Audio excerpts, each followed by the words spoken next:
one contributing what I was allowed to tell. Here's what we lease this space up for. Here's how long they're going to be here. No, Randall's is not going to renew, so the big box will be vacant, blah, blah, blah, blah, blah. And then on occasion, when I was using them, I was using CoStar and LoopNet primarily. There are others out there, but those really were the two I was using because I was not a realtor member. So I didn't have access to Commercial Gateway and some of the other platforms. So I used the stuff that non-realtors were using, and that is CoStar and LoopNet. That's the other reason why you won't hear practitioners who are not realtors talk about Commercial Gateway.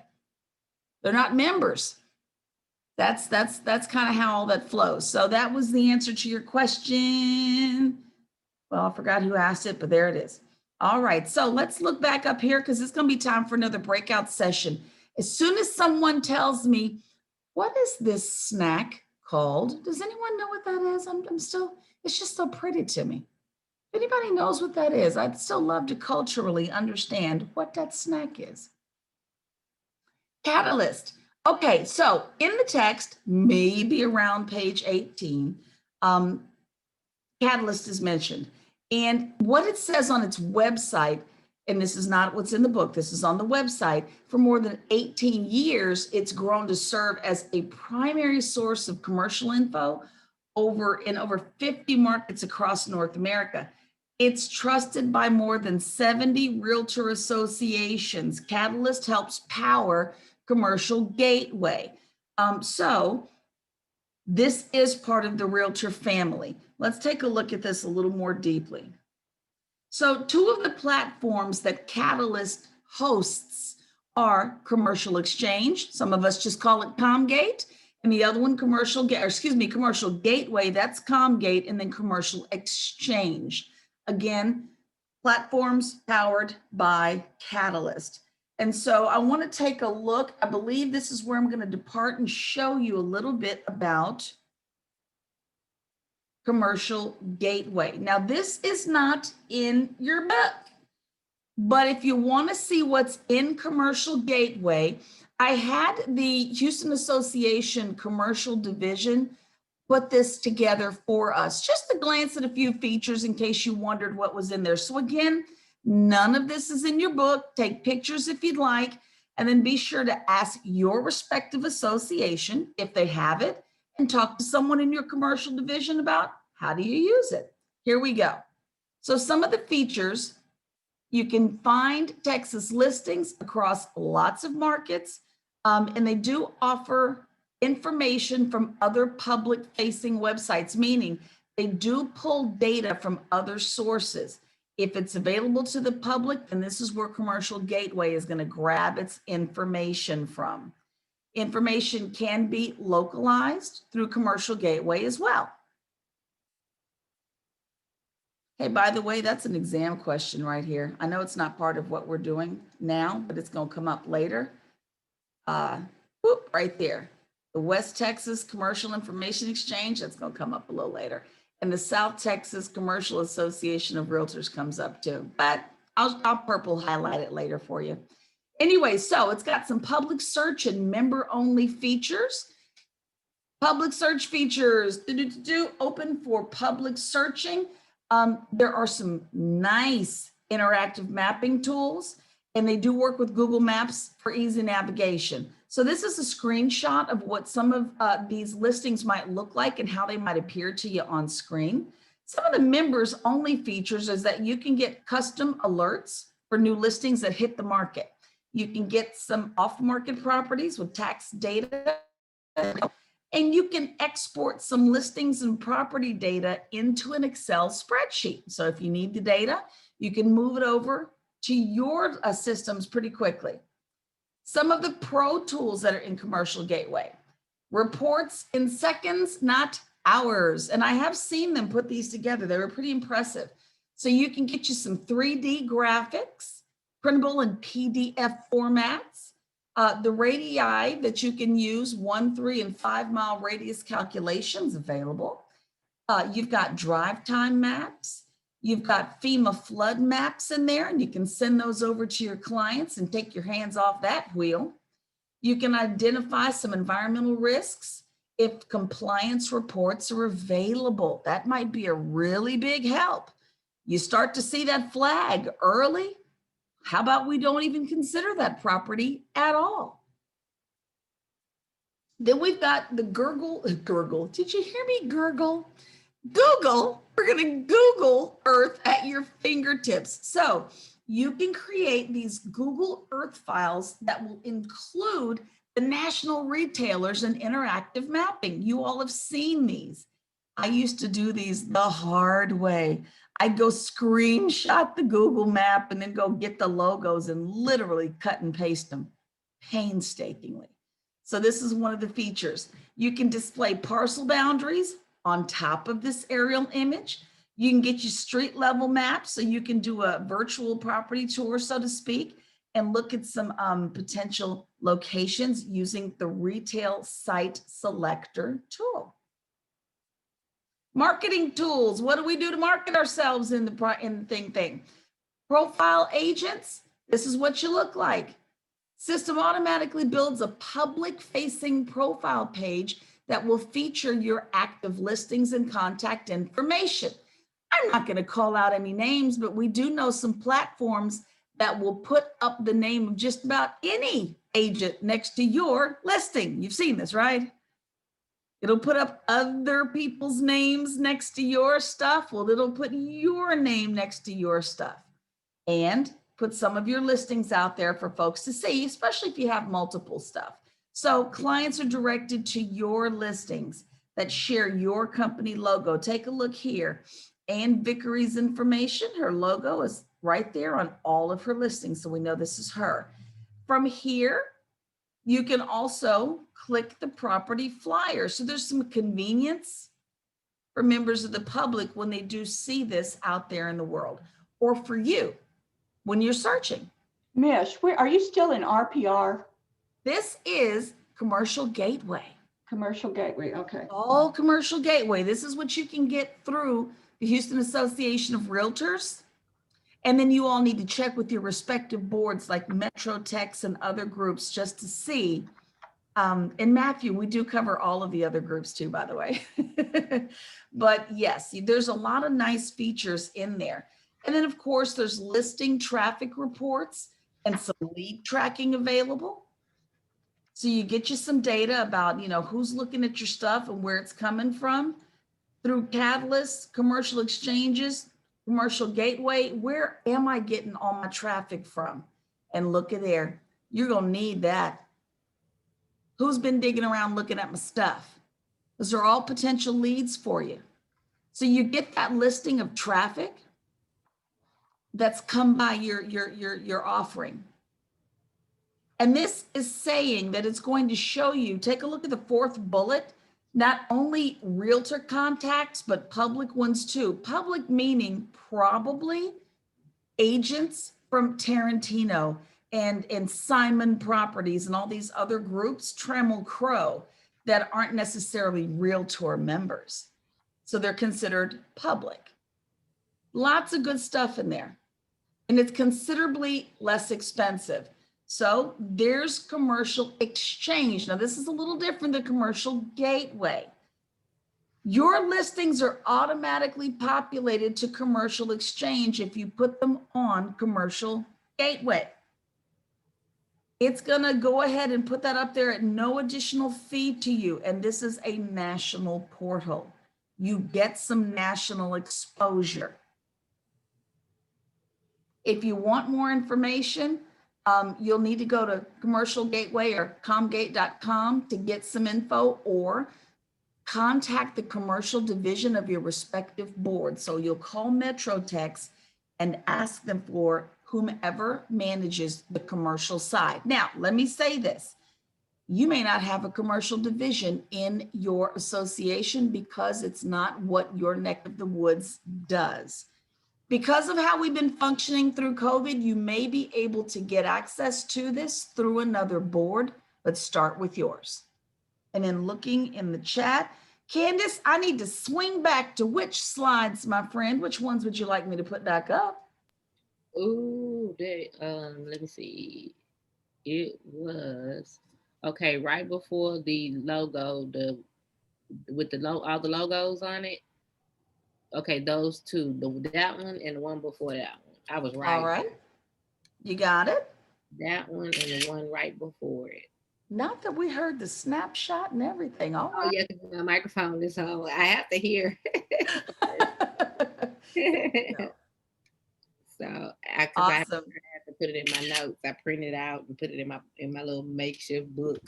Absolutely. And some of this stuff, my friends, as I was saying before, stuff that is going to have to kind of be rearranged and presented to you in a different way. I think you might have been better off getting this stuff early. As a matter of fact, my argument is, can we do numbers like in section 2 or something? Because it's just so much. But thank you all for that. Let me get you back to where we were.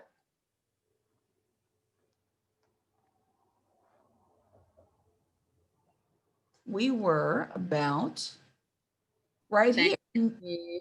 You're very welcome. Now we go to RPR. We're at a point in our day where I think my colleagues, that would be all of you, have work to do. You need to get back to your presentations, and I need to let you. So here's what's up. We don't have the luxury of time, like I was hoping we would, to look at these videos because there are some phenomenal videos in RPR. So what I'm going to do is I think I'm going to need to put in the chat the links so that you all can go see this stuff on your own, or on another day when we have a break, I can show you these links. But what I do want you to do is I'm going to stop and I'm going to show you just the one video. And then after that, we're going into breakout session. Let me go here first. I want to show you, here we go. This, how to find commercial comps using RPR. Let me go ahead and put this in the chat for you. This is a blog article, not a video. I think you all need to have this now. Bam.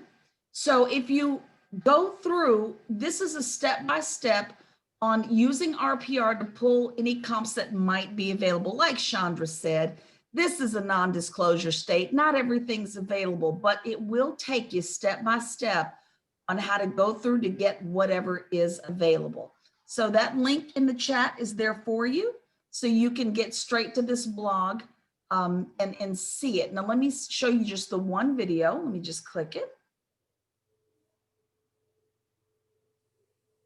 Well, if it'll let me click, here we go. Awesome.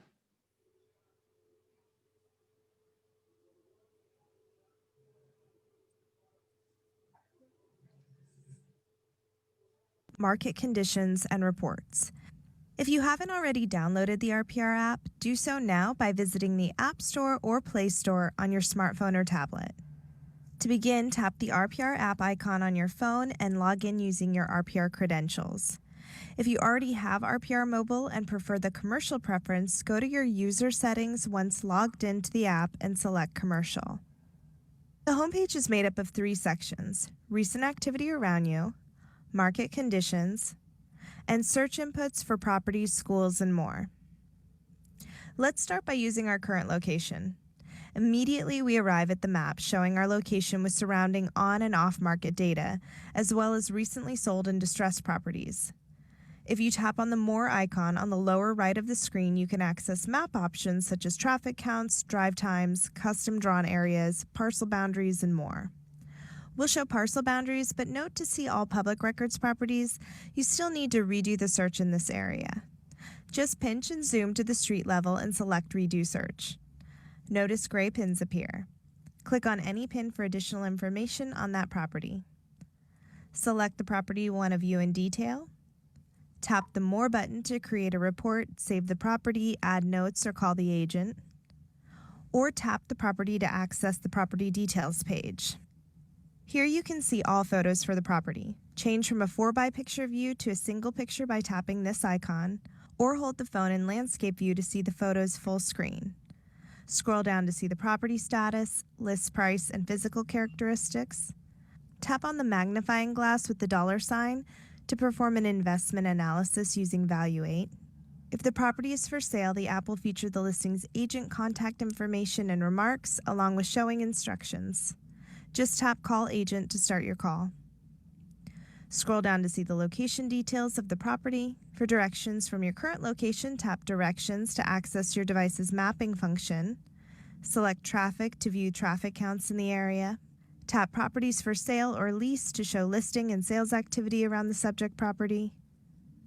Just below that, see if the property is in a flood zone, view the walkability score and owner facts, and generate a tenant report. In the Property Facts section, access both CIE, MLS, and public records by tapping Public or Listing to switch the view. Further down the page, you'll see price change history if the property is on market. You'll also know prior sales transactions. Scroll down to see both interior and exterior features, followed by legal description, mortgage records if included, and tax information. To have a greater understanding about the overall trade area compared with other geographies, review population change, average household size, median age, female-male ratio, marital-unmarried adults ratio, average household income, and average disposable income statistics. At the bottom of the screen, tap Notes to add a voice memo, text note, or photo, which will sync with RPR. To add a photo, tap Add a Photo, and either take a photo using your phone camera or select from your camera album and the photo will attach to your property. These photos and notes can be added to the last page of the report you generate, and one photo can be added as your report cover photo. Now let's create a report by tapping the Report button. We'll choose Commercial Trade Area Report to compile even more support data for site selection that include demographics, psychographics, and consumer spending data. Keep in mind you can choose whatever report you need from the list, whether it be to capture details on a subject property or pull a best business report that quickly shows what businesses are under or overserved in an area. Tap on the report. Here you can choose the elements you'd like included or not included in the reports. Click Next and decide if you'd like to receive your PDF report via email or download it directly to your phone. Once your report is generated, download it to your phone and view. From there, easily share the report with your clients by email, text, and more. Your report will be available for 30 days, regardless of whether you log in from the RPR site or your phone. At any time, view your recent activity from the home page and share the reports you run by clicking this icon. You'll be able to text, mail, or airdrop reports in an instant. Now you can get started using the power of RPR Commercial on your phone. Tell me that wasn't a lot for a mobile app. Was that like not a massive amount of available information? And you all have access to that for free. Oh, stop, don't stop. Okay, there she goes. It's amazing how much is done via phone these days. And when I look at this video, every time I look at it, I pick up something new. So that I'm going to send you all the links in the chat. Is anyone interested in it? I mean, do you all want them? Because that's not in your book. Okay, in your book though, there are 14 pages of RPR information. That's a lot of pages to just be going through dry. I'd rather you all have properties in mind and do real run-throughs and use this stuff for real.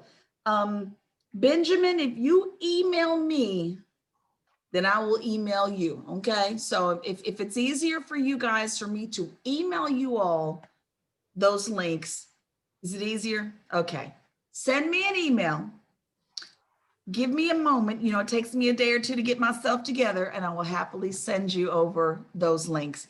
There's about 5 of them. And again, they covered the Valuate tool and that's a 7-minute video. So it definitely moves a little slower, a little easier for you to see. How to use the maps because the mapping tools are key as well. Let's see, introduction to RPR in general and how to use Valuate. Plus there's one more item on your first visit to RPR. Now that one's about 5 minutes long, but it is designed to help you get used to the platform and what it looks like. So to whomever had asked me that question, was that Gwen? Gwen, was that you? Uh-oh, open your mic, my friend. Ask which question? Was that you asking about whether or not we would cover RPR? No. Who was that? Someone had asked the question. I want to make sure we covered it enough to get you through. Don't remember who that was. Forgive me. I'm usually better at this. Getting close to 50, your brain just starts to leave you. Okay, so now, Mr. Eccles, understand, I'm going to need you to email me because once we all log off, everything in the chat disappears. So I won't be able to record email addresses and whatnot. I'll put mine back up on the screen before we leave today. That way you'll have it. It might have been Sharon. Okay, so I'll definitely get you guys those links since we don't have the luxury of time. Let me just make sure we've covered everything I need you to see. You may also want to photograph this link because I don't think this is in your book. There is a free RPR trade area quick start guide that I also thought was really very helpful.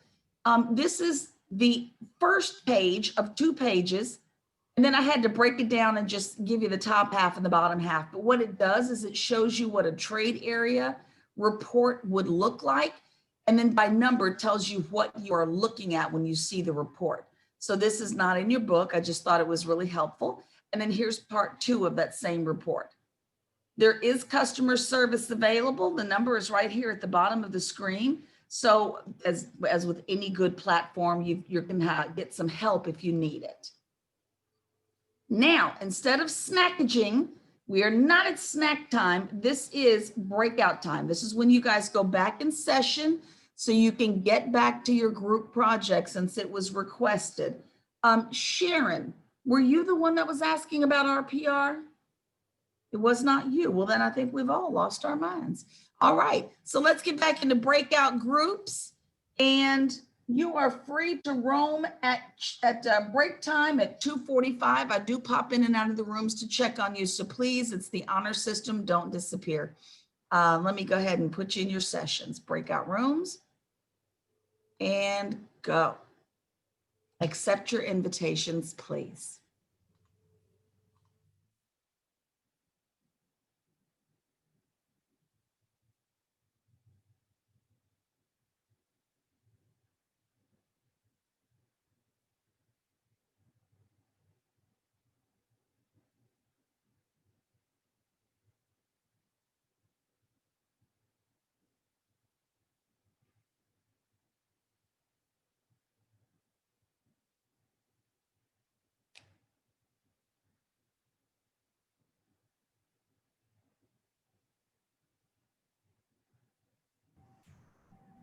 Hey, Mish, I'm waiting for my invitation.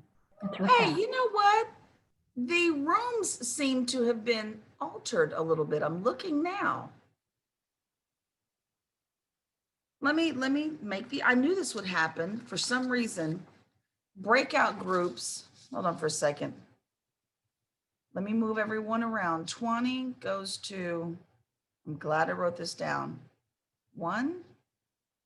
Santosh, you go to, what's your group, Santosh? Give me your fingers. You're in 2. Awesome. On your way. Proctor. Raquel Berger, you going to 1, all right? All right, now it looks like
You guys are right on time. It is exactly break time. So if you'd like to take your break until 3 o'clock straight up, this is your time to do so. I just put the announcement out to the rooms. And was that Cheyenne? No, that was Joe Eccles. I'd sent the links to Joe. Cheyenne, I thought it was you. If you want to know, just let me know.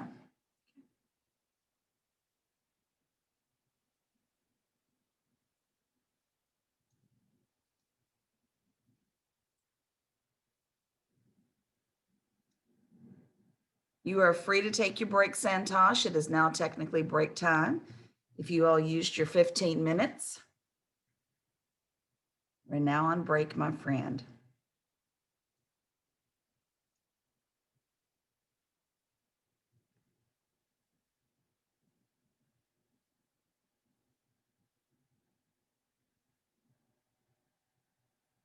Ms. Dunbar, I already sent you your links. Since I have you and a few other people already in my database, I already sent you guys the links.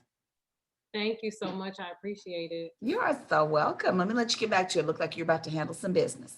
Okay.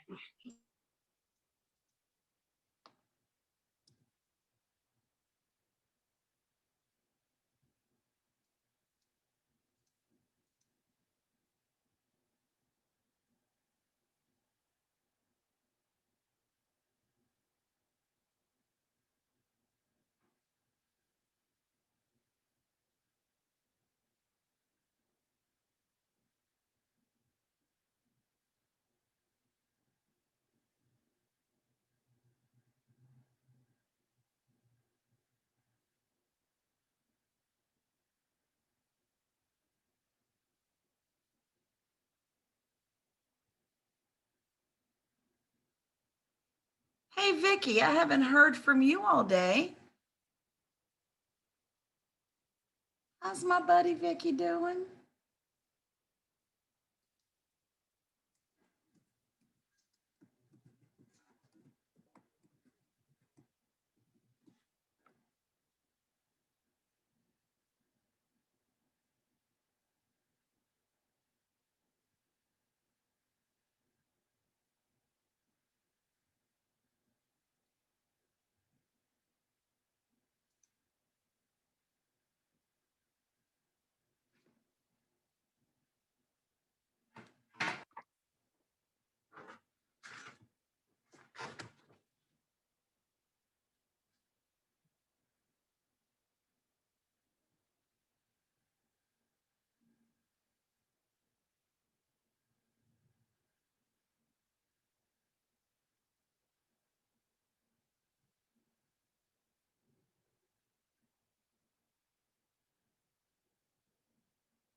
Hey, this is Miss Shika. How are you?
What happened? You're muted. I was yanking everybody back into the classroom. Were you all in your breakout room? We were working. Oh, We were breaking it out in there. I apologize. Can y'all work it out right here? Because we're about to get back into session. I feel Oh, we haven't had break? That was our break? well, you didn't see my little announcements come on through? Oh, no, we were working. I Let's see see. that.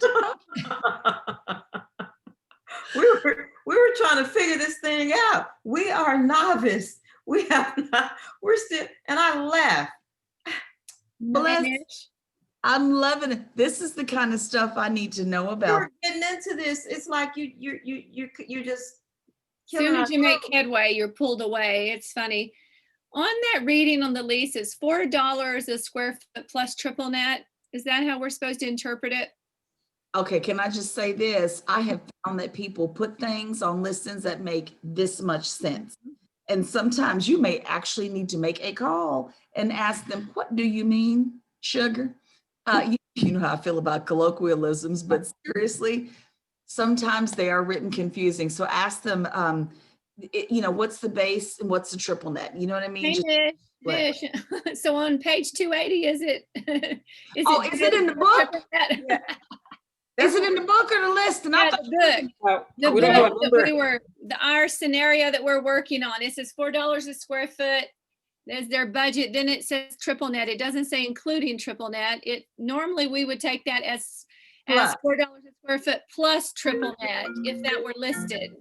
you're right. Hold on one second. Let me do a quick Okay. notation here.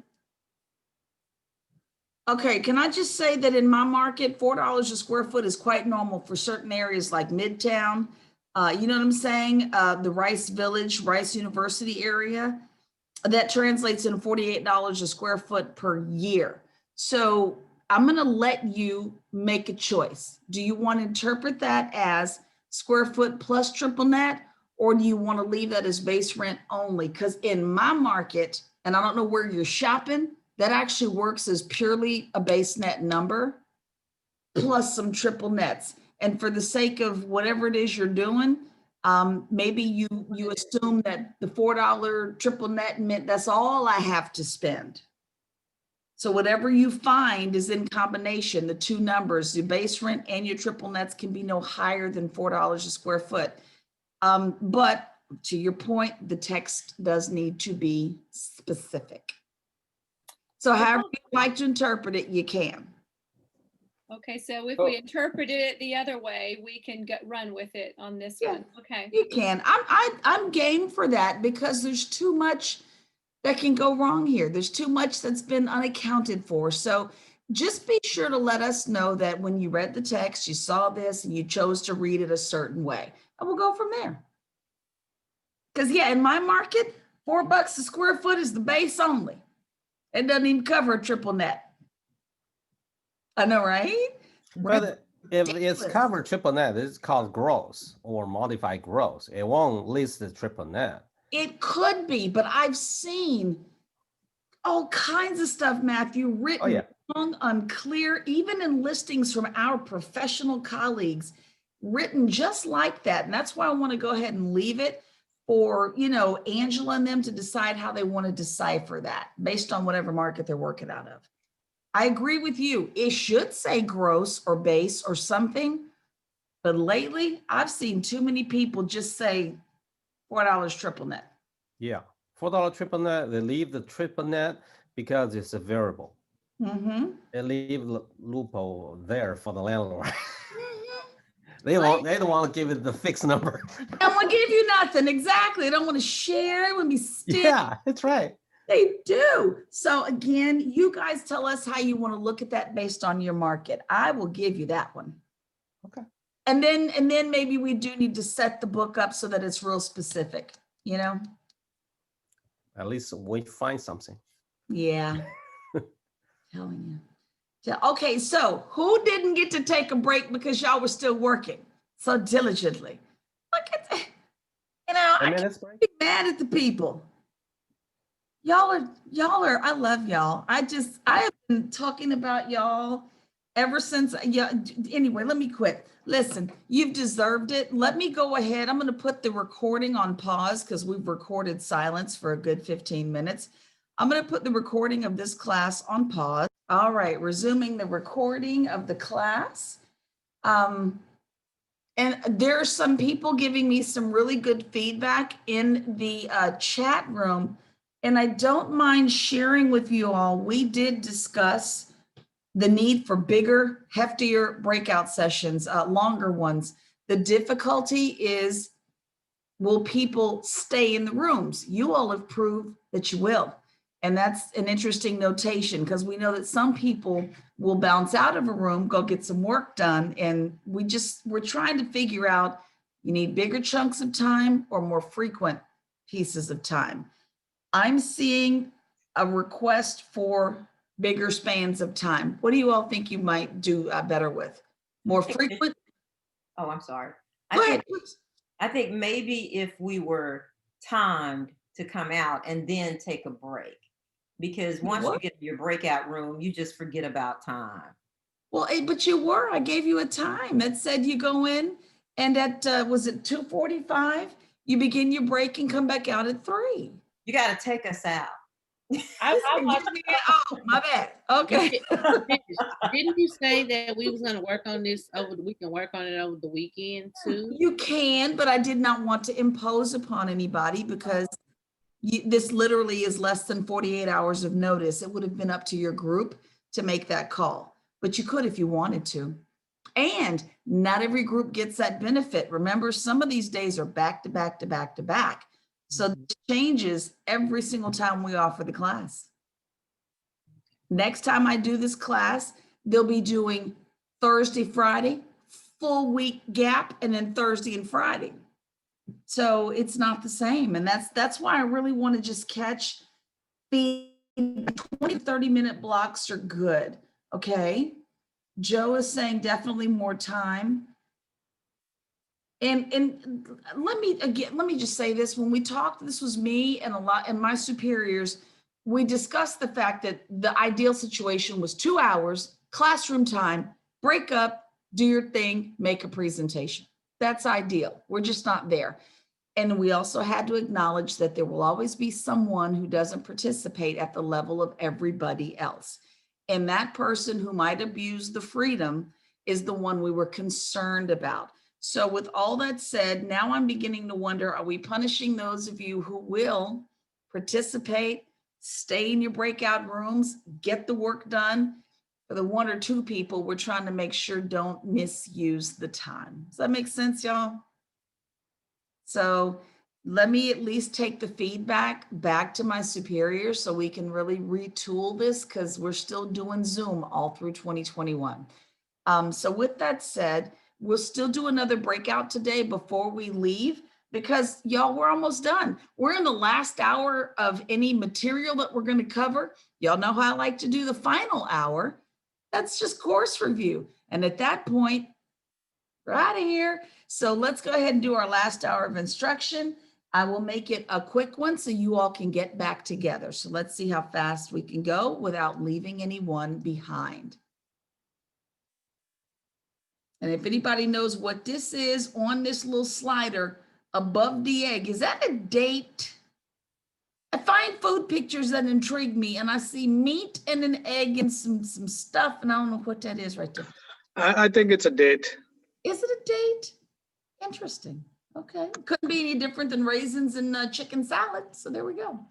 All right. Now, technically in your book, and this is a note that I gave instructors, let's see, there is some information about RPR in the book, about 14 pages of it. Let me see, your numbers are going to be different than mine, but there's 14 pages of RPR information in your book. I find it very difficult to administer that kind of stuff. So this we're going to move past, if you all do not mind. This scenario-based learning is going to be difficult. Thank you. I got it. Raymond, thank you very much. Let's see, who's doing Dallas? That's Elizabeth. We've got a student who's having some technical issues who may need to be let back in the room. So we'll keep our eye out for her. That's Raquel Berger. Nope, I'm here. Oh, you back? You're in? No, I never left. I think it's the other Raquel. Oh, well, okay. There are 2 Raquels in the room. My bad. All right. Raquel Harbin. Harbin. Okay. Gotcha. Well, let's make sure we take care of Raquel when she gets back in this room, y'all. All right. So we're going to go ahead and skip past this exercise, but that's what's in your book is a step-by-step walkthrough of a scenario in RPR. But I think you'll do better looking at those links and understanding the platform first. So don't forget, if you want it, email me. I've been sending it out for the past 30 minutes to those who requested it. But now it's time to talk about what you guys are probably the best at, negotiations. You wouldn't be realtors if you weren't good at talking. Y'all might be quiet up in here, but I know out there in them streets, right? Raquel, y'all know how to talk. You know how to get her done. Erica, You know how to negotiate it, right? I already know Miguel, 20. I'm scared of Candace. I know Miss Candace knows how to speak. And this is what we do. So if you have tactics that work, holler. Because this is, again, we're co-teaching. Everybody teaches everybody, comes into play. So you're well aware of the need to negotiate, and negotiation skills must be in place in commercial, higher stakes, bigger money. So commercial real estate agents are similar to residential ones, except that unlike most residential principals who are basing decisions on whether the property can serve their personal needs, commercial principals are motivated by different factors: income opportunity. How much the sucker gonna cost me? How much wealth can I build through equity appreciation, not depreciation? Opportunity to create an income generating investment into retirement. Opportunity to sell at a profit and to reinvest that capital somewhere else. This is what we're looking at. So this isn't about my forever home. Can I grow old here with the grandchildren? That's not what this is. This is something else.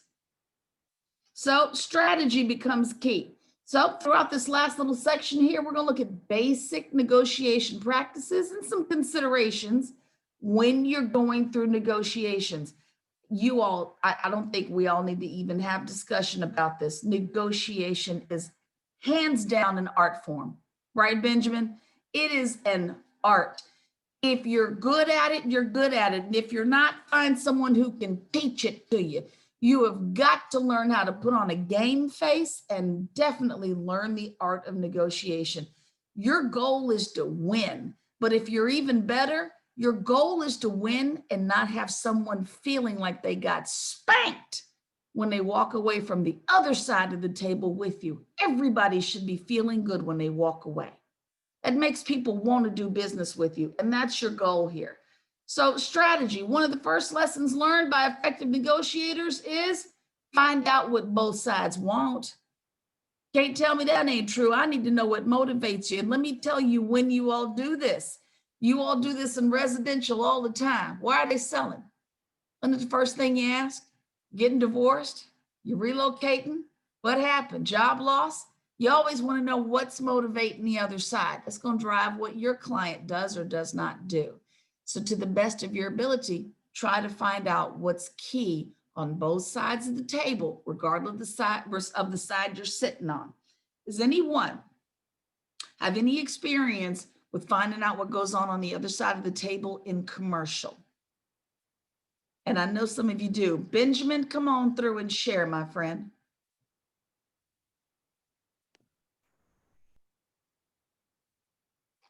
It was open. You had it. Benjamin, it was open. You had it.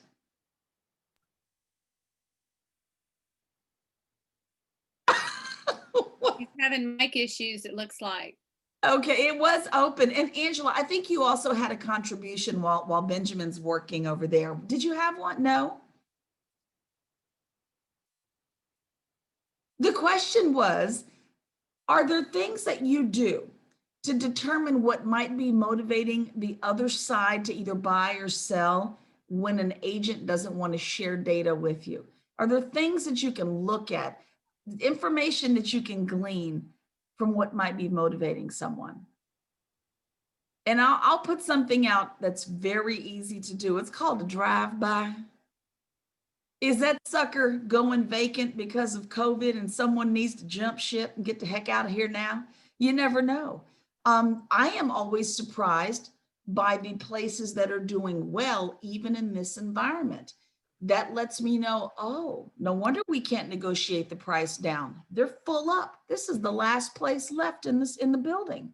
So sometimes a simple drive-by will help you answer the question, what's going on? Does anybody else have any other, somebody said my mic issues are contagious. Does anyone? I got my mic fixed, but I was going to say actually going inside the buildings, because same thing, if you go inside, all of a sudden you start to see, because I've done this where, you know, you go into a grocery store and all of a sudden you start seeing like bugs or like leaking water in the ceiling, and you're kind of going, definitely know why this sucker is discounted and why there's vacancy. So you can see the repair or disrepair of a property. Yeah, and like you said about elevator stuff, things like that. I mean, if all of a sudden you realize that nothing's been updated in 30 years, you know you're walking into an expensive update if you decide to go that route.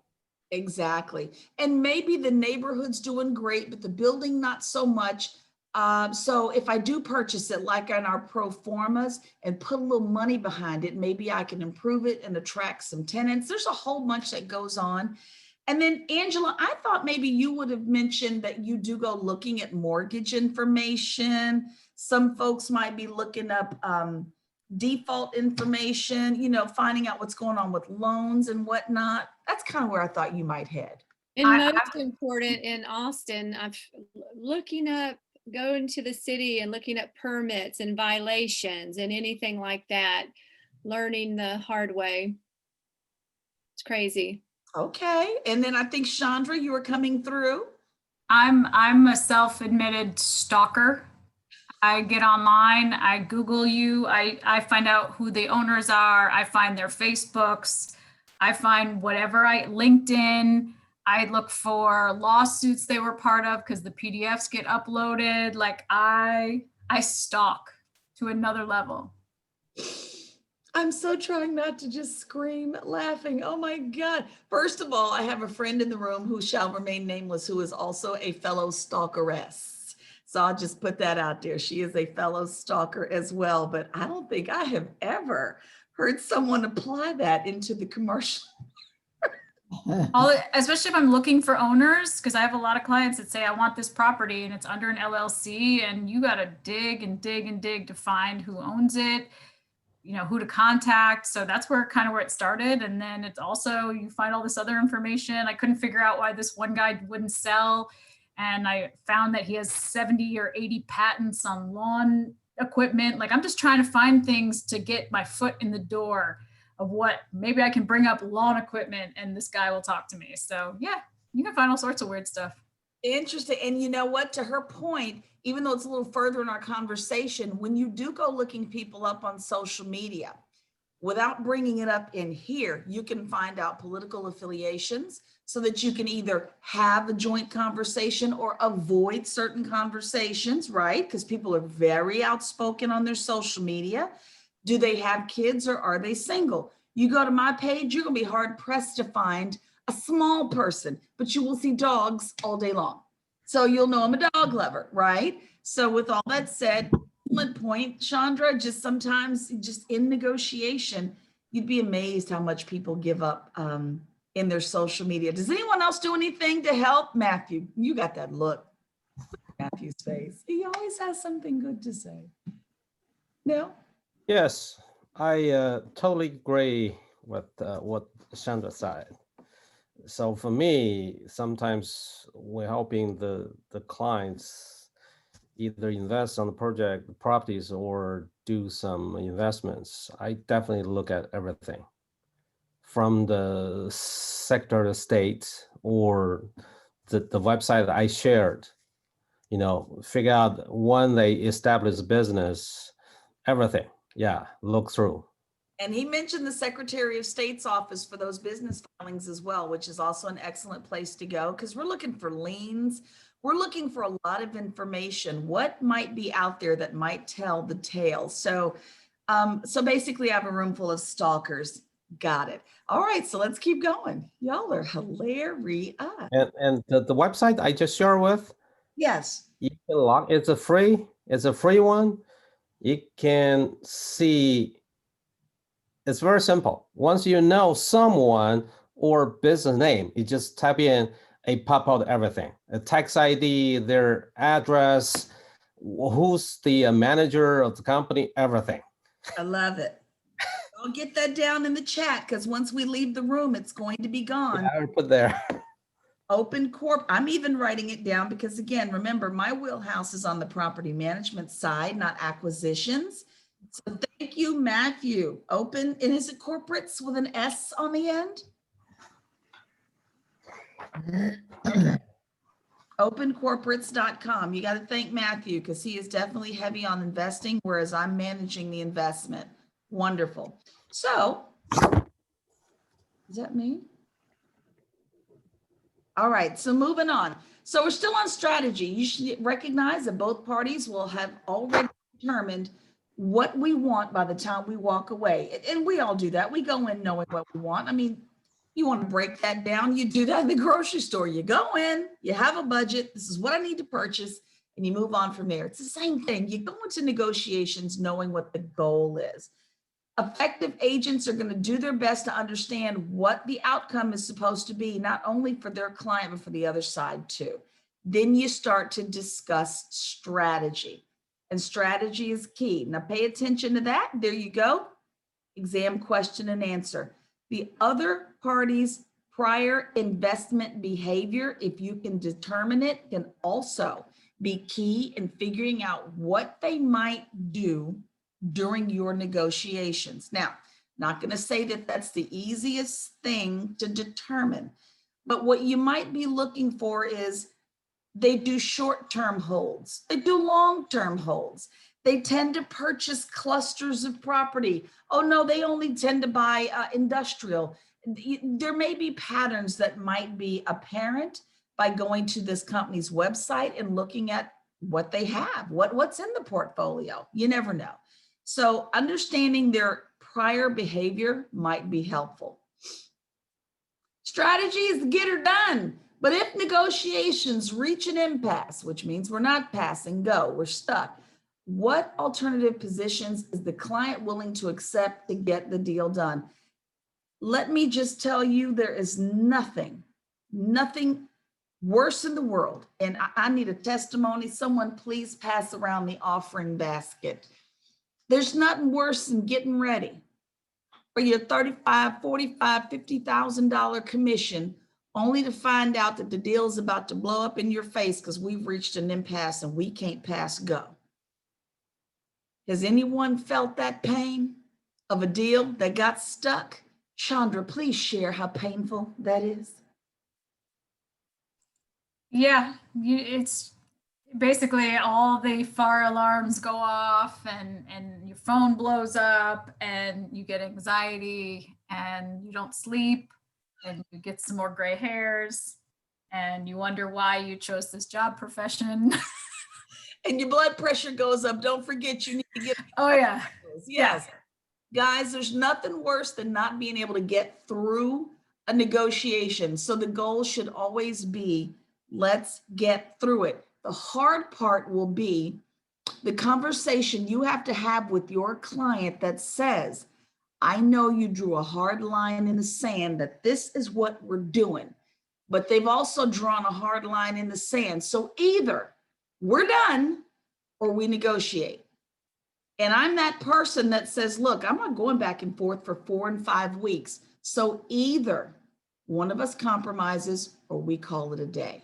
Because I can't go through the pain of 2 more weeks of thinking we have a deal and then it gets yanked out from under me. Anybody else? I see Chris Parker kind of nodding. I see Niquay just laughing there. How are you all feeling? What is your approach? Because once we hit that impasse, we can't get past this. What do you do? This is sharing hour. Because I need one of my favorite lines, and I think it comes up more with leasing, but I've also used it in sales, is that the buyer, seller, landlord, tenant, both of you need to feel like you won something and lost something. So you can't go in like, I want A, B, C, D, I want the whole laundry list. Like, no, what things are we willing to give up to make the other party feel like they got one up on us? And then what things are we gonna be the winners of? So each party has to feel like they lost a little something, something and won a little something, something. But never be the party that gave up everything. Because if someone feels like they lost more, oh, there's nothing worse than that. And that may blow up in your face at the closing table. One more time for those of us who are new in the room, because I think we mentioned this in group or section 1, but not in section 2. For those of you who do commercial sales purchases, do you attend your closings? Joe, you go to your closings? Woo! I don't. Does anyone else? Joe, did anybody ask you for your money at the closing table? Okay, who doesn't go to their closings? I don't. It depends, I think, on the situation. But I try never to go, but I have gone to a few. Joe, you're a brave man. Angela, share with the room why it's not a more common practice to attend a high end or high dollar amount commercial closing. Why Because might if your money needs to be owed when you're there, they look at you before they look at anybody else. It's hard to hang on to your money when you're sitting there and you're wanting this deal to close and they're paying you. But I have, depending on the relationship and how it's gone or not gone. One of them was a 2-year venture, ups and downs, a lot of blow ups. So I wanted to celebrate with them. And I gave them so much blood, sweat, and tears. I could have looked in their eye and said, I can't give you a half penny. You know, so I was excited to be there. Gotcha. I will say this, Santosh, Amy, Veronica, I'm not going to make the disclaimer that it always happens this way, but even I was given the instruction from a senior member of our community years ago, be cautious when attending commercial closings, because if money is owed, the two parties have a tendency to look to us first to contribute some of that commission towards the shortfall. I see Matthew nodding. Matthew, I told you this is sharing hour, my friend. Just a Matthew nod is enough to let y'all know how real this is. So my practice has always been to give the closing gift, be at the bank or at that title company, shake a hand, give a hug, and step out graciously and say congratulations and hot-footed out of there. That's just me. Matthew, what do you do? Same thing? Anyone else do anything different? Joe, tell us how you handle your closings. I'm amazed that you go. Well, I just go to my closings and there's no money in it for anybody else. And what I do ahead of time is I tell the closing officer, the escrow officer, that I don't want any money given to me at closings. Just have a courier drop my check off at my house. And I'm not open for negotiations on sharing my commissions. Okay, Joe. And do you tell that to your clients and just maybe off to the side a week or two before closing or something? Just make it clear. Like the day before we go over the HUD 1 or whatever the paperwork is, and so this is what it is. And just try to keep everybody informed constantly. And I've never had to tell them, hey, you can't get none. I want to give that idea in their head that there would be a possibility, because there's really not. Oh, well, there you go. Mish, you said closing gifts. So do you normally do a little something for your commercial clients? I do. I work with a lot of men, Texas men. They like cigars and liquor.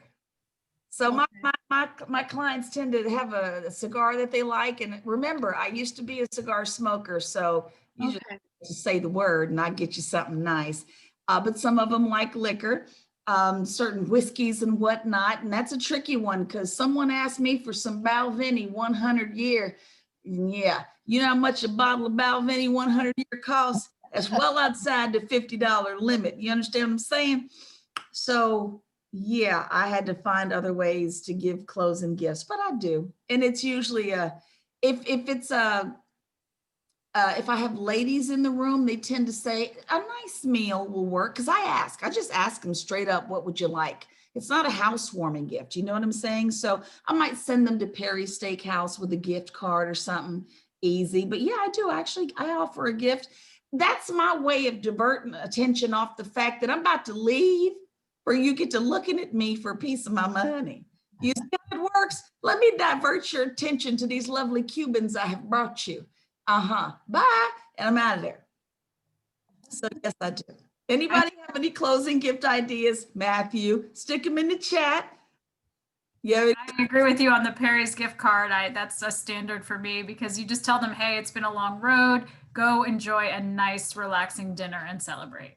There you go. It works. We're in Texas. It's steak. I hate to get all stereotypical about being in Texas, but it works. So just, ask your clients if you have if they have a preference. Some of them really might just really like a good cigar or something, or a nice bottle of something at a reasonable price, but I do give a gift. I do. So let's get back to, let's see, negotiations. All right. So strategy, an effective method is to provide the other party with a list of reasons why the deal is advantageous to them. Basically, you're talking about the benefits of your asset if you're on the seller side, or if you're the buyer and you're up against lots of other buyers, you may want to discuss why what you're offering is better than potential other offers. But one of the quickest ways to kill a deal is to offend people by telling them what's wrong with their offer or their rationale. Don't do that. Let them be wrong. We're trying to get to the closing. Personally, I have no feelings about what you're offering. Either we like it or we don't, we're done. And most business deals don't go into feelings anyway. We're dealing with numbers. So if there is a claim, however, that the property is overvalued or the offer isn't worthy of a response, please do not argue with people. Please just don't. Try to find some common ground by highlighting points that both parties agree on, and then try to tackle those differences later. But arguing with people, taking offense when someone says that property ain't worth the dirt it's sitting on. Yeah, that's an inflammatory statement. And Santosh, we're about to go sideways if that's how we take those kinds of statements. So we just don't do them. Santosh, join me live in our classroom, please. Santosh is violating my regulations. He's new to me. Santosh, my darling, come on back. In Metro Text, help me gather up my friend. Hey, thank you, Mr. Santosh, for joining us, sir. We're almost out of here. If a concern is raised about a property that is factually incorrect, right? They may say, well, your figures are wrong. Your numbers are wrong. The first thing we want to do is jump. No one likes to be told you're wrong. You calculated something wrong, even if it is. There's just something about the way people tell us what you did was wrong. And it stings a little bit, and it's embarrassing if it's done in front of the client. So if someone raises those issues, let them know that you heard the issue, and give me a moment, please, to check what it is you believe you've found. Let me make sure that what you see and what we've presented indeed conflict with each other. Don't get defensive quickly. You're about to blow everything up and things will go sideways. Another consideration is that they might be right. Have you all figured out that by the time Matthew tells me a formula is wrong, I don't fight with Matthew? When Matthew says the number is wrong, the number is wrong. I don't even fight with Matthew. The man knows what he's speaking about. I'm being very facetious. I just love me some Matthew up in here. But it actually may be true. They might have actually found a mistake. So before you jump all over people, take it into consideration. They might have found something that you need to go back and restructure. So don't take it personally. So now let's look at some basics of negotiation. This is not in your book, but I thought you might appreciate the quickie flow chart. Before you sit down with folks and start negotiating, you need to prepare and plan. You're talking to your client. What are your wants? What are your needs? Before this thing closes, what's important to you? If you don't ask them that, you're going to be negotiating in one direction and they're going to be looking at you like, but I need to go over there. So have the conversation with your client. You need to define some ground rules. What will your client let you do and not do? What will your client let you say and not say? Is there a bottom line number you're not allowed to pass up? Mish, look, I know we listed at 1.5 million. I'll go as low as 1.1, but do not start your negotiations there. They're just giving you their lowest figure, but you need to get the ground rules from your client and vice versa if you're representing a buyer. Get any kind of clarification and justifications if things aren't making sense during negotiations. Just like, who was that? Angela that was asking about $4 triple net. What did the sucker mean? What number are we talking about? Leasing, purchasing, whatever. You have the right to ask. Different people, they do different things. Bargaining and problem solving. This is key right here. How well do you do this? How well do you bargain and problem solve? And then when we get to the end, can we make it happen? When we finally agree, these are the terms, can we get to the end and get her done? But these are just basic steps. Now I'm going to tell you about bargaining and problem solving. You all have been rocking and rolling with me for 9 classes now. You all have been sitting here with me through a massive mountain of mistakes. There's no getting around it. The books had errors, charts have had errors, the slides got the wrong page numbers, and you all have been amazing at letting me know what you found. And my hope is that I've been open in receiving all that feedback, all the criticism, all of the suggestions. And that's what you want to do even during negotiation when someone's trying to tell you how faulty your building is, how jacked up the lease is. Hear it, take it, don't take it personal, and then move on. So we can do to get to the finish line. We're living it right now, even in this class. And if I hadn't said it before, again, thank you. Everyone look in the chat. I believe Gail Hood has put lifelong gifts, does a great wood-handled fillet knife in a wood box. Gail put something key in the suggestion box. Do you all see the word that makes the difference in the suggested gift? There's one word in there. It's engraved. And if it is engraved, there it is. Thank you, Benjamin, you got it. If it's engraved, then you can exceed the $50 price limit because it becomes a marketing expense and not a closing gift. Is everyone aware of that? If I want to give a bottle of wine and I go ahead and have, because you can order bottles of wine with your labels on it, and that's how you get around giving a cheap $10 bottle of wine and giving away a better quality bottle of wine. You can have it labeled with your brokerage information on there, and you can give better quality gifts away. They're considered marketing, just FYI. Thank you for bringing that up, Gail. It's an excellent point. Where are we at? We're at a point where, let's see.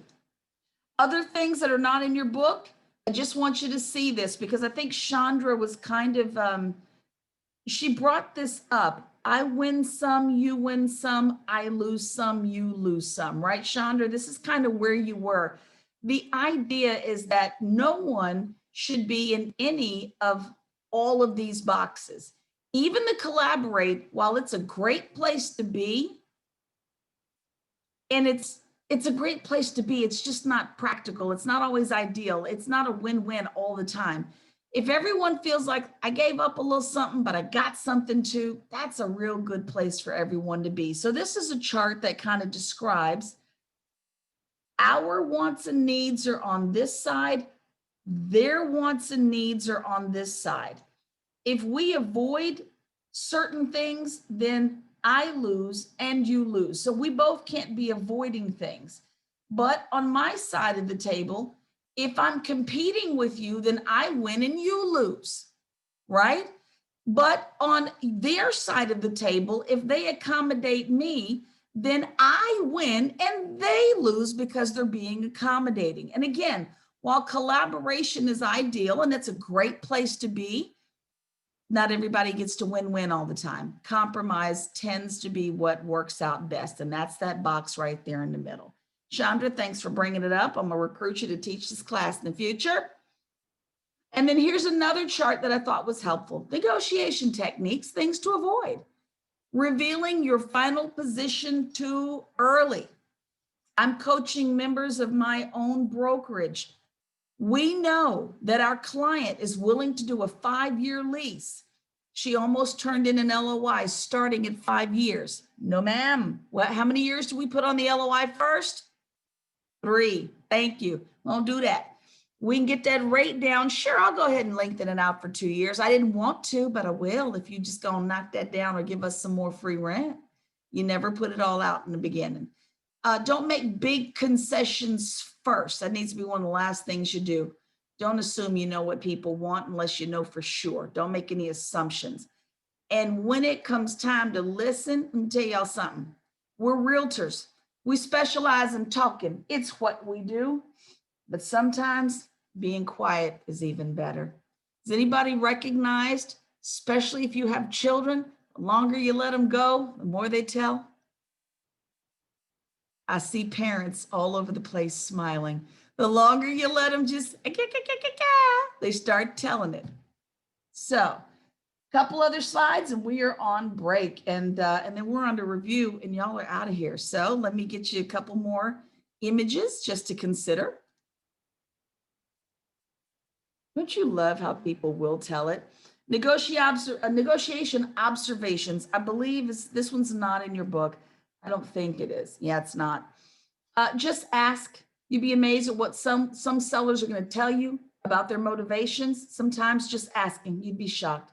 Listen carefully during opening conversations. Did we run straight into business? Did we chit chat first? Are we easygoing up in here? Or did we get straight to the grind? Do not run to the numbers if we're still talking about the cold weather. Let the weather conversation go.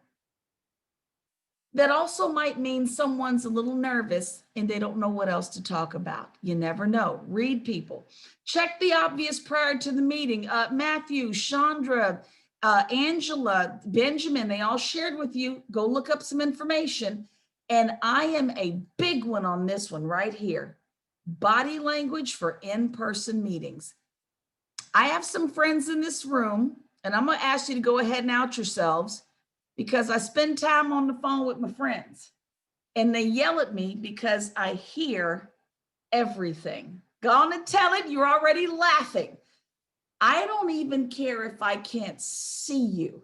I hear stuff because I was a crime reporter for years and I dealt with criminals. And so I had to learn to read people by voice and by body. Niquay, open the mic and tell it. Just tell it. Just tell the people. I don't let Niquay slide, and I had to learn to shut up. Tell it, Niquay.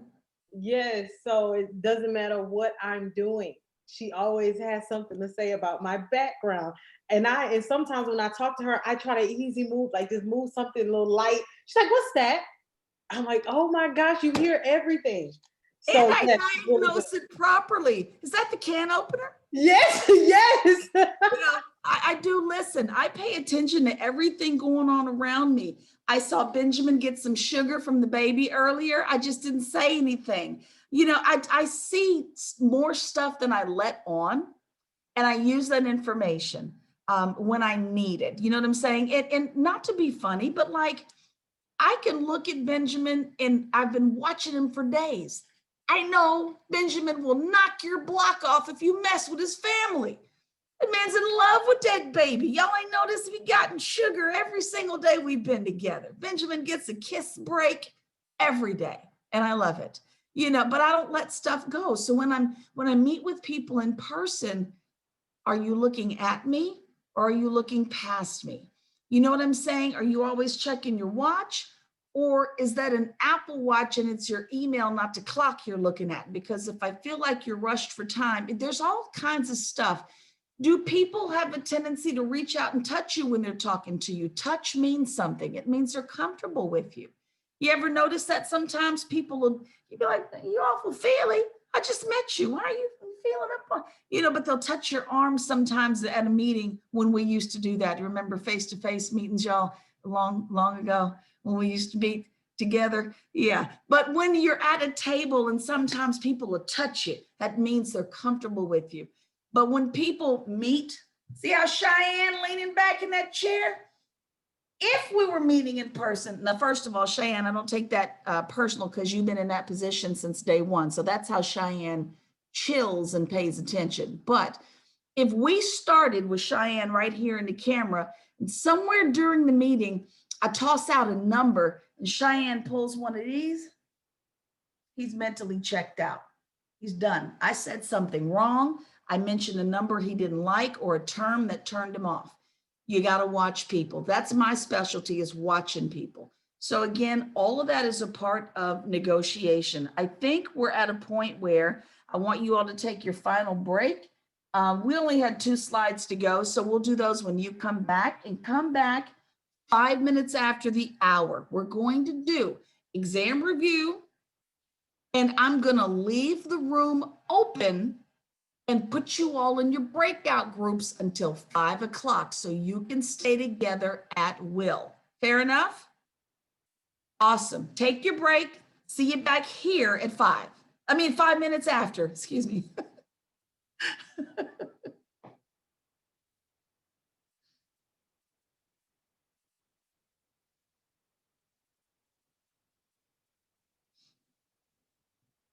Proctors in the room, if my proctors are still with me. Yes, I'm here. I'm going to take a different tack, and I'm going to leave this broadcast open until 5 o'clock, but everybody will be in their breakout rooms. So if the groups still want to meet, which many of them have said they do, they have the leisure of staying together on this Zoom call. So they'll be done with instruction, but still getting together for the group projects. Okay, thank you. You're very welcome. Just wanted you to know in case, you're like, wait, where'd everybody go? We're done. They're in breakout session.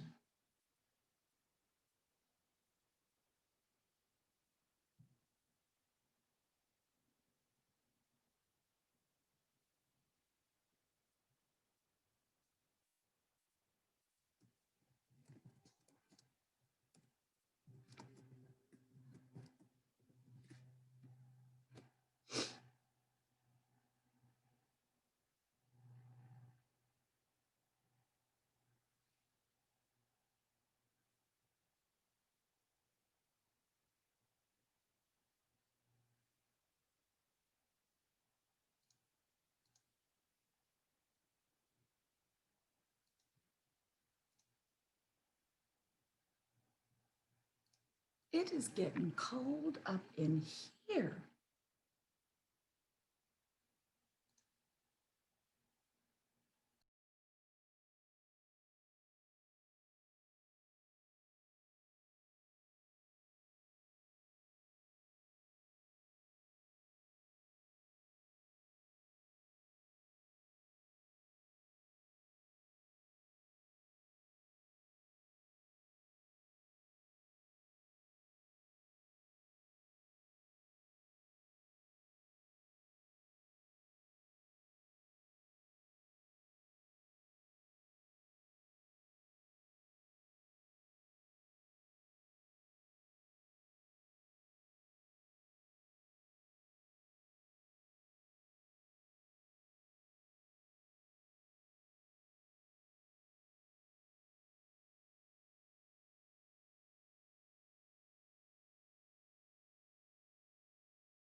Yeah, we got just a couple minutes to go before we get back. So a couple minutes, come on back.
About 2 minutes, we'll be back in the room. And Benjamin, thank you so much for that. I sure appreciated it. Thank you. I just sent a big old note up to Texas Realtors. My folks, we got to talk. This whole 12-day situation needs to be reworked.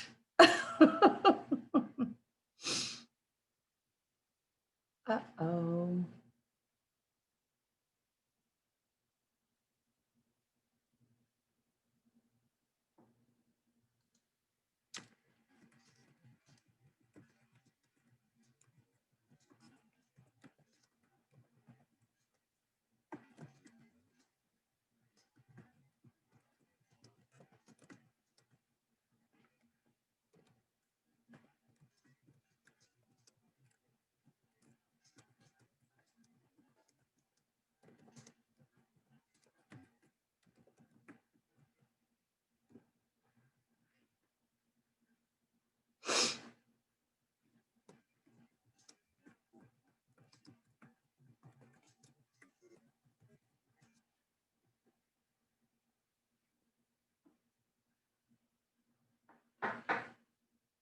Okay.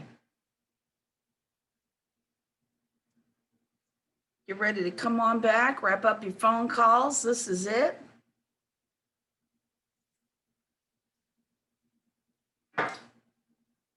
This is it. Let me go back to where we were. A couple more slides and we're pretty much finished with curriculum for the day.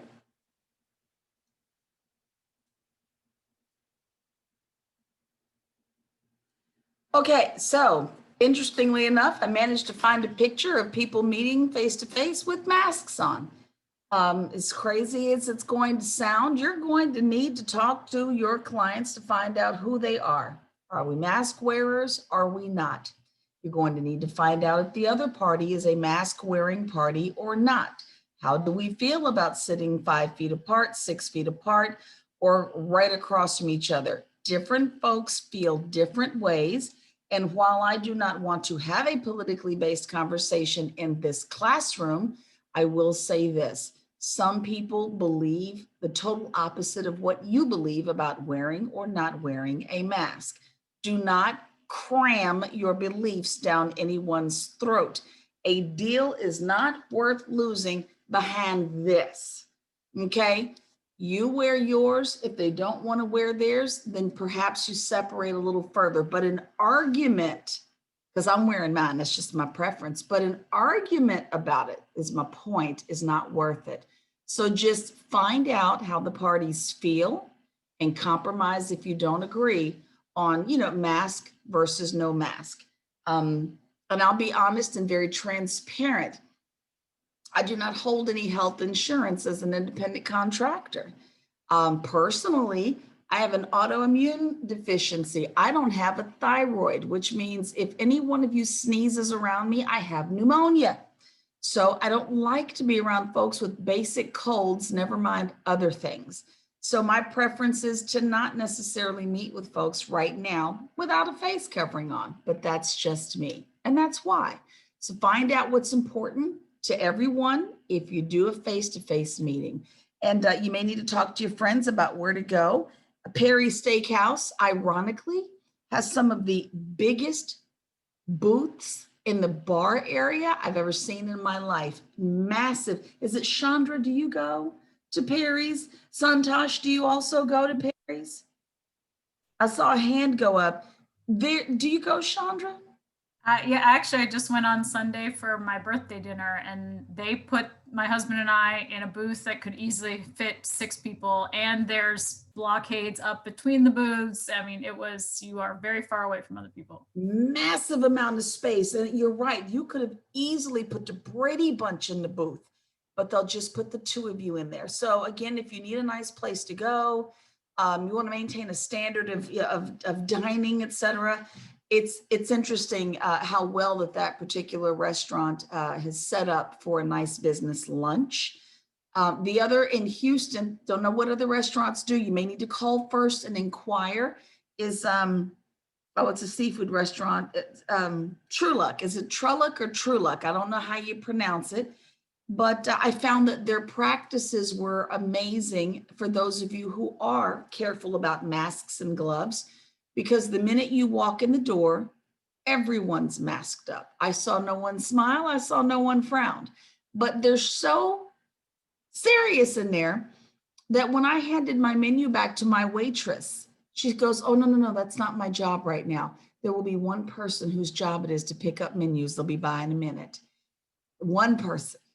Menus and handy wipes. That's all this person did. "Thank you so much." With gloves on, wipe her down, put it back in the pile.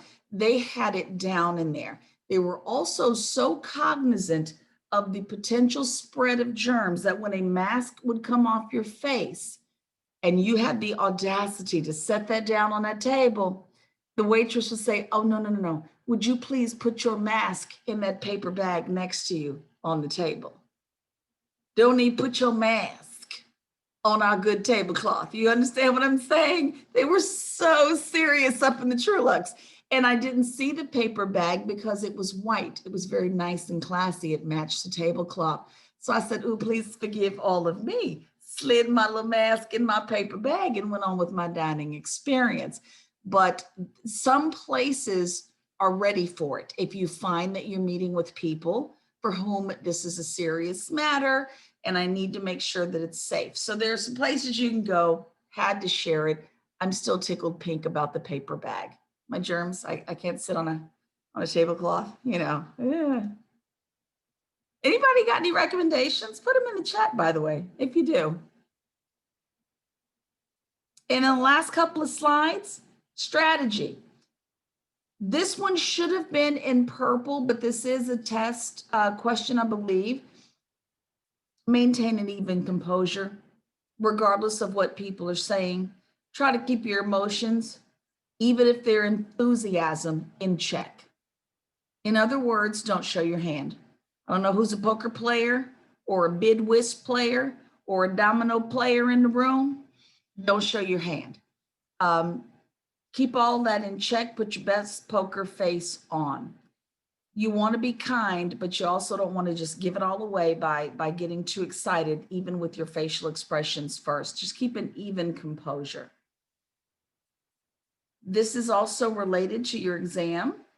If negotiations fail, always convey to the other party, if it is true, that the door is open. Now, if the building sells and you took another offer and the thing is off the table, let them know that as well. But if you want to walk away and say, "Look, we really do seem to have reached an impasse, but I'm going to leave the door open because I like what it is you're trying to do," Put something fuzzy on the table, warm and fuzzy, and then walk away if you need to. Adversely, if the door is absolutely closed, you people are cray cray, you don't even have enough money to be having this conversation with me, say that too. That is a reality. I don't know about the rest of you, but I don't believe in wasting time if I know hands down this deal is not ever going to happen. Period. So both sides of this are true. If the door is open, say so. But if it must be shut, don't have me meeting and negotiating for 3 more weeks when you knew that we couldn't do it. Say so. That's where we were. Now, before we go in, let's just hit a little quick review. And then the rest of the day, I'm going to put you back in your breakout rooms. At that point, it's up to you to stay in there as long as you need to. I will be shutting her down at 5 o'clock. So Carolyn, just making sure you caught that disclaimer. 5 o'clock and we'll shut her down, okay?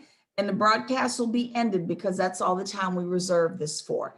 But you all will be able to use what remains of the time as groups to keep getting through your projects together. So with all that said, let me see if the review is going to work for us like it should. Double check something. This quiz is the one we do together. It's the one that's in your book. It's the one that's in your book. I don't know what page number it's on. Maybe it's on page 64. Not really sure. But you can just give me an alphabet in the chat if you want to answer it. A pro forma statement used in commercial real estate represents the building's what? Looking in the chat. Absolutely. Sharon Yuri hit it first. It's your simplified financial statement. Bam. A property's NOI margin represents something. What does that margin represent?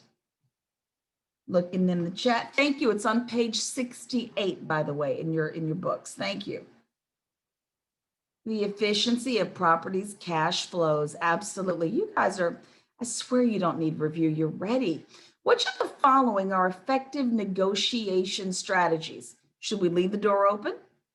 Should we convey that we're going to try to get your client to assume a more realistic view of the offer? Should you communicate exclusively via email with the other party? Maybe all of the above? What do we do? Yeah, we're going to leave it open. We can't always say everything will be exclusively via email. Somebody might want to meet in person. And you can't necessarily tell the other party, hey, I'm going to try to get my client to take a more realistic view of what you're offering. Maybe the offer is horrible, but A is your choice there. And then 4, which of the following is a proven method for addressing a negotiation stalemate? Which one should we do? Prior to negotiations, ask your client what alternative positions they might be willing to accept. Walk away and see if the other party reaches back out to you. Tell the other party their position is unreasonable, or none of these things.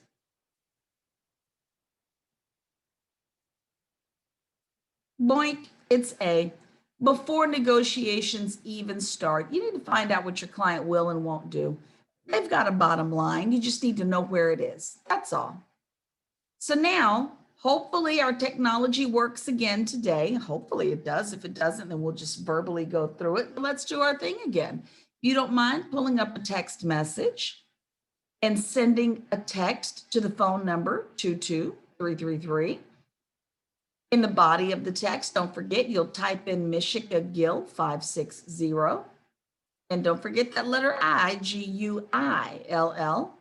Send it and then don't click any links. Send it and don't click any links. Let's see if we can get through a little review. If anyone's having trouble, let me know, but it looks like most of you are almost there. Just reading your faces here. If anybody wants to work with the FBI and learn how to read faces and body language, give me a buzz. They're excellent teachers. Talk to your police friends. All right. It looks like is anybody having a little difficulty today getting it, or does everyone pretty much have their text message back up? We all good to go? Awesome. Let's see what we can do. Let's hope technology is working with me today. And it looks like it is.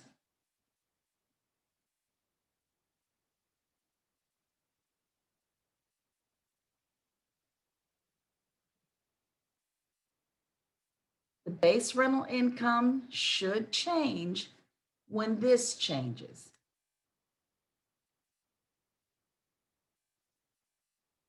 I'm shocked. We are not reviewing anymore. We're going home.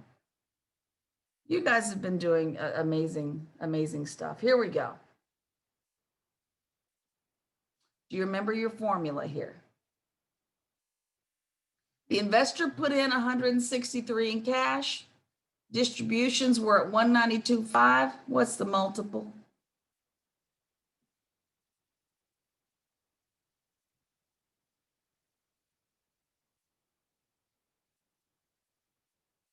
Uh-oh, where did we go wrong? We'll go back and revisit that one, but the answer is 1.18 here. We'll go back and revisit that shortly. In a pro forma, what element might raise a couple red flags there?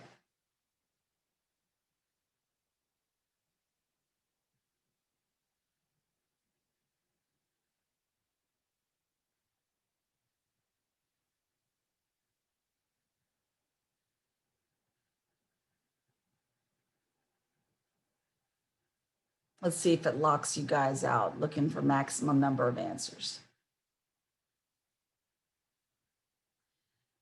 The turnover rate has increased compared to the market, meaning I've got more vacancy than the rest of the market does. That's a red flag. That's a problem.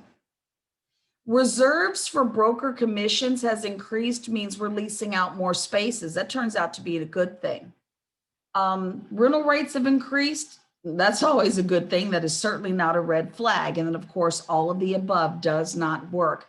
Turnover rate references vacancy. So my vacancy rate went up compared to what the market did. That is your red flag. Uh-oh, there we go.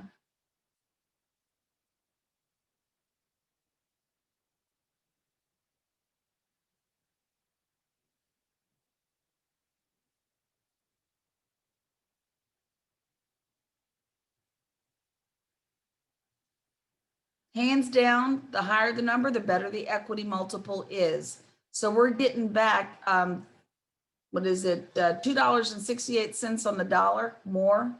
And that's more than what we're getting, 68 cents on the dollar at 1.68. So $2 more is coming in on the first number than the second number. We're doing better with the first one.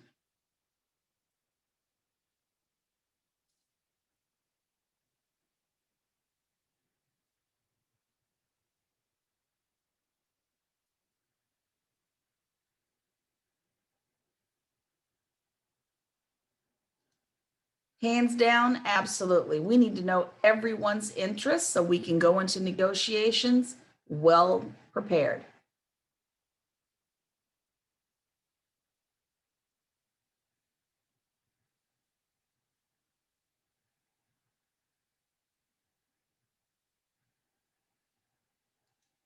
But of course, it's CoStar. Now, we didn't go through this, but I just want to see where you stand on it.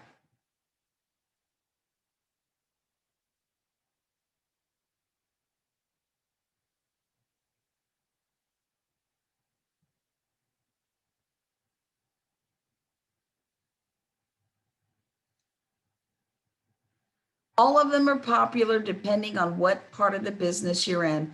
Now, just bear in mind, the answer was none of the above, meaning they're all popular. Digsy, LDCRE, CIMLS, Catalyst, all these platforms are popular. We did reference them in your slide presentation. So just remember, they're all popular when we talk about getting your exams. Just again, it depends on the area that you're working in. Not everybody uses everything.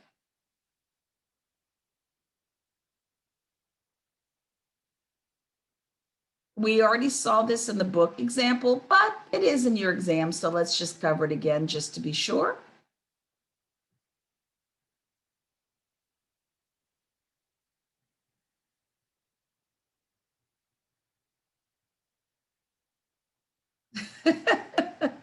Nobody going for A?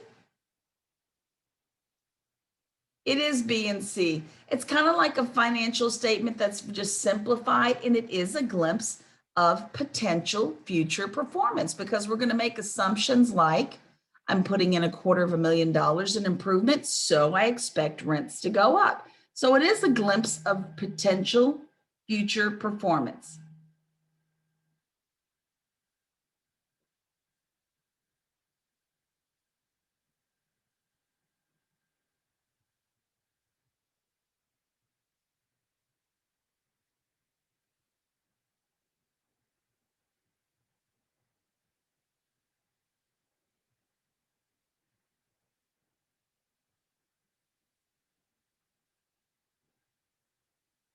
I see some rereading going on.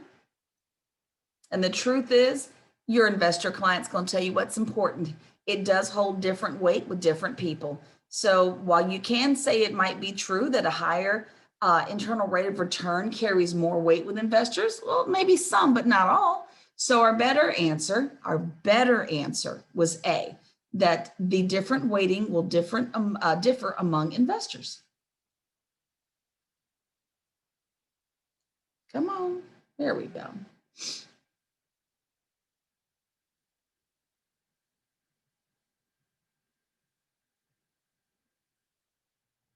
But of course, yes, we need to know about their prior investment habits. And by the way, we didn't talk about it, but I would venture to say that you should talk to other people who were involved in the prior transaction to find out what was it like negotiating with those folks. You might have friends who've already met with those people before that can shed some light on what it's like to sit across the table from someone else. Now, do not forget to email me if you want the links. Again, I've sent them to some people already. There's one of my email addresses. You can use that one. You can also email me at mishika@theguillerygroup.com. Both emails work just fine. And what I'm going to do now is take in all of your feedback. I've got everything, and thank you as always. And then Sharon, I apologize. Did you get it all, Sharon? Okay. And I'm going to put you in your breakout groups. Technically, we're done. But if you want some time together to finish your group project, we're going to stay online until 5 o'clock. You're going to get a written notice from me that we're going to shut down soon. And I'm going to try to do that about 5 minutes before we shut the room down. Is that fair enough? Awesome stuff. As always, thank y'all. I've appreciated your day. Here you go. Bye, guys. Breakout rooms, here we come. Accept your invitations.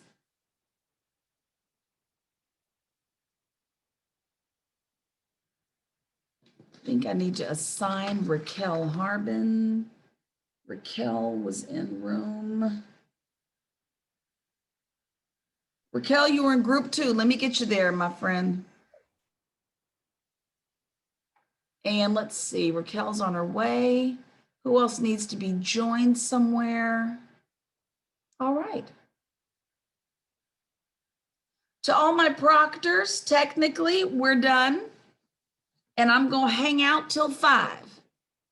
So if my proctors have work they need to do, I do understand if you need to go. And if you feel like you should stay, you can do that as well. Santosh, yes, my friend. What happened? My sister kicked me out. I mean, internet issues. That's okay. Let me put you back in there. Santosh, what was your room number? Group 2. 2, I see that right there. Let me get you.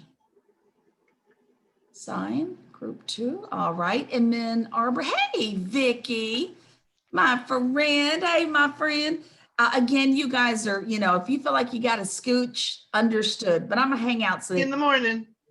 Huh? See you in the morning. See you then. Thank you. All Y'all are so welcome. Enjoy your afternoons. You too.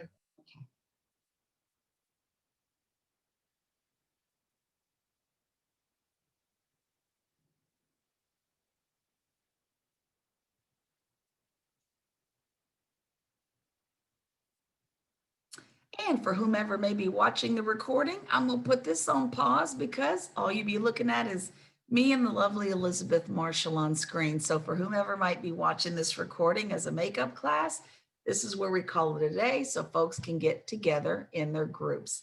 Thanks for watching.